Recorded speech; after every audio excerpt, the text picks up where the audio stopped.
जिस्मानी कमजोरी को खत्म करने का एक बहुत ही मुफीद टोटका कुछ यूं है।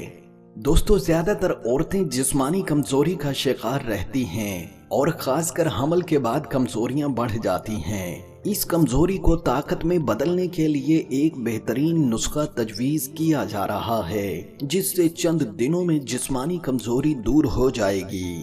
खजूर के 3 दाने, किशमिश 1 मुट्ठी, सुनहरी कलर, बादाम 11 दाने, 1 पाव दूध में सबको रात भर भिगो कर रखें। सुबह बादाम का छिलका उतार कर और खजूर से गुठली निकाल कर जूसर की मदद से जूस निकाल कर पी लें। 4 से 12 साल तक के बच्चों को दें। जबकि खातून खजूर का 1 दाना, बादाम 6 दाने, किशमिश आधी मुट्ठी के हिसाब से बनाकर आधे घंटे बाद नाश्ता कर ले। इसके फवाइद कुछ यूं हैं कि औरत के जिस्म में आयरन की कमी को दूर कर देगा और ये कुलिया ताज़ा खून बनाने में माहिर है।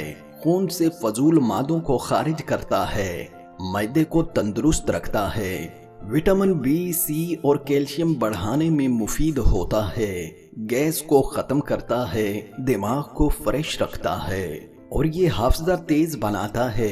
कमर का दर्द जो अक्सर औरतों को हमल के बाद रहता है, उसे खत्म कर देता है, कमजोरी को दूर करता है और ये कुलिया चेहरे की छाइयां खत्म कर देता है।